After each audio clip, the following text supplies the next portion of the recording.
ಸ್ನೇಹಿತರೆ, ಇವತ್ತು ನಾವು ಮಂಜುನಾಥ್ ಅವ್ರ ತೋಟದಲ್ಲಿದ್ದೀವಿ.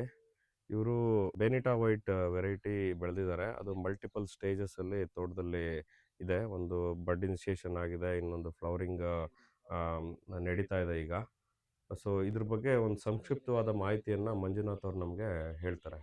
ಇದು ಬನೀಟಾ ವೈಟ್ ಅಂತ ಅಂದರೆ ಎಲ್ರಿಗೂ ಇಲ್ಲಿ ತಿಳಿದಿರೋಂಥ ಹೆಸರು ಅಂದರೆ ಬಿ ವೈಟ್ ಅಂತಾರೆ. ಇದನ್ನ ಅನ್ಸೀಸನಲ್ಲಿ ಬೆಳೆದ್ರೆ ಸ್ವಲ್ಪ ಲಾಭದಾಯಕ ಅಂತ ನಾವೇನು ಮಾಡ್ತೀವಿ, ಮಾರ್ಚಲ್ಲಿ ಫೆಬ್ರವರಿ ಸ್ಟಾರ್ಟಿಂಗಿಂದ ನಾಟಿ ಮಾಡೋಕೆ ಹಿಡಿದ್ರೆ ಆಗ ಸನ್ಲೈಟ್ ಜಾಸ್ತಿ ಆಗುತ್ತೆ. ಹ್ಮ್. ಆಗ ನ್ಯಾಚುರಲಾಗಿ ಹೂ ಬರಲ್ಲ. ಹ್ಮ್. ಹೂ ಬರಲ್ಲ ಅಂದಾಗ ನಾವು ಡಾರ್ಕ್ನಿಂಗ್ ಮಾಡಬೇಕಾಗತ್ತೆ. ಈಗ ಫಸ್ಟು ಇನಿಷಿಯಲ್ ಸ್ಟೇಜಲ್ಲಿ ಉಣ್ದಾಗ ಒಂದು 25 to 30 ಡೇಸ್ ಲೈಟಿಂಗ್ ಕೊಡಬೇಕಾಗತ್ತೆ. ಮತ್ತೆ ಒಂದು 8 ಡೇಸ್ ಗ್ಯಾಪ್ ಬಿಟ್ಟು ಮತ್ತೆ ಒಂದು 25 ಡೇಸ್ ಡಾರ್ಕ್ನಿಂಗ್ ಅಂತ ಸ್ಟಾರ್ಟ್ ಮಾಡಿದ್ರೆ ಆಗ ಸನ್ಲೈಟು ಕಮ್ಮಿ ಮಾಡ್ದಂಗೆ ಆಗುತ್ತೆ.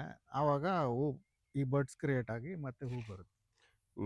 ಸ್ನೇಹಿತರೆ, ಮಂಜುನಾಥ್ ಅವರು ಫಸ್ಟ್ ಹೇಳ್ತಾ ಇದ್ರು, ಫಸ್ಟ್ ಅವರು 28 ಡೇಸು ಲೈಟ್ನಿಂಗ್ ಕೊಡ್ತಾರೆ ಅಂತ. ಯಾಕೆ ಕೊಡ್ತಾರೆ ಅಂತಂದರೆ, ಡೇ ಲೆಂತ್ ಇನ್ಕ್ರೀಸ್ ಮಾಡಿದಾಗ ನಮಗೆ ಗಿಡದಲ್ಲಿ ವೆಜಿಟೇಟಿವ್ ಗ್ರೋತು ಜಾಸ್ತಿ ಬರುತ್ತೆ ಫಸ್ಟ್ 1 ಮಂತು. ಅದು ನಮಗೆ ಪ್ರಾಪರ್ ಕೆನೋಪಿ ಬಿಲ್ಡ್ ಮಾಡಿಕೊಳ್ಳೋದಕ್ಕೆ ಒಳ್ಳೆ ಅವಶ್ಯಕತೆ ಇರ್ತದೆ. ಎರಡನೇ ಸ್ಟೇಜ್ ಏನು ಹೇಳಿದ್ರು, ಡಾರ್ಕ್ನಿಂಗ್ ಅಂತ ಹೇಳಿದರು. ಈ ಸೇವಂತಿಗೆ ಏನು ಶಾರ್ಟ್ ಡೇ ಲವಿಂಗ್ ಪ್ಲಾಂಟ್ ಅಂತ ಹೇಳ್ತೀವಿ. ಇದಕ್ಕೆ ಕಡಿಮೆ ಸೂರ್ಯನ ಬೆಳಕು ಇರಬೇಕು ಫ್ಲವರಿಂಗ್ ಆಗಬೇಕು ಅಂದರೆ. ಇಲ್ಲಾಂದರೆ ಬರೀ ಬೆಳೀತಾ ಇರ್ತದೆ ಗಿಡ, ಹೂ ಬರೋದಿಲ್ಲ. ಅದಕ್ಕೆ ಈಗ ಮಂಜುನಾಥ್ ಅವರು ಒಂದು ಟೆಕ್ನಿಕ್ ಅಳವಡಿಸ್ಕೊಂಡಿದ್ರು. ಇಲ್ಲಿ ನೀವು ಕೆಳಗಡೆ ನೋಡ್ತಾ ಇದ್ದೀರಾ, ಒಂದು ಬ್ಲ್ಯಾಕ್ ಕಲರು ಪಾಲಿಥಿನ್ನ ಹಾಕಿದ್ದಾರೆ, ಅದು ಕಳೆ ಬರದೇ ಇರಲಿ ಅಂತ. ಅದೇ ಥರ ಒಂದು ಪಾಲಿಥಿನ್ನ ಗಿಡದ ಮೇಲೆ ಆಫ್ಟರ್ 28 ಡೇಸ್ ಲೈಟ್ನಿಂಗ್ ಕೊಟ್ಟ ತಕ್ಷಣ 1 ವೀಕ್ ಮತ್ತೆ ತಿರುಗಿ ನಾರ್ಮಲ್ ಕ್ಲೈಮೇಟಲ್ಲಿ ಅದನ್ನು ಮತ್ತೆ ಬೆಳೆಯಕ್ಕೆ ಬಿಡ್ತಾರೆ. ಅದಾದಮೇಲೆ ಕರೆಕ್ಟಾಗಿ 20 ಡೇಸ್ ಅದನ್ನು ಡಾರ್ಕ್ನಿಂಗ್ ಮಾಡ್ತಾರೆ. ಅಂದರೆ ಒಂದು ಎಷ್ಟು ಅವರ್ ನೀವು ಡಾರ್ಕ್ನಿಂಗ್ ಮಾಡ್ತೀರಾ?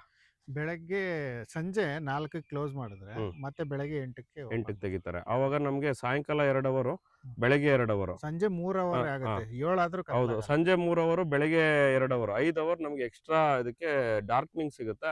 ಆವಾಗ ನಮಗೆ ದಿನದ ಟೈಮ್ ಅಂದರೆ ಡೇ ಲೆಂತ್ ಕಡಿಮೆ ಆಗುತ್ತೆ. ಅದಕ್ಕೆ ಸೂರ್ಯನ ಕಿರಣಗಳು ಕಡಿಮೆ ಸಿಗ್ತವೆ.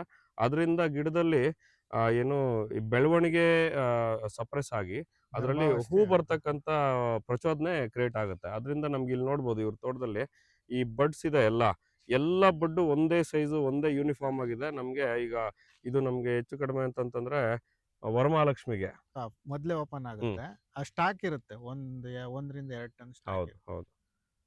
ಸೊ ಓಪನ್ ಆದ್ಮೇಲೆ ಕೂಡ ಅವ್ರು ಹೇಳೋ ಪ್ರಕಾರ ಒಂದು 5-6 ದಿನ ನಾವು ಫ್ಲವರ್ನ ಇಟ್ಕೋಬೋದು ಈ ಗಿಡದಲ್ಲೇ, ಈ ಸ್ಟೇಜ್ ಹೂನ.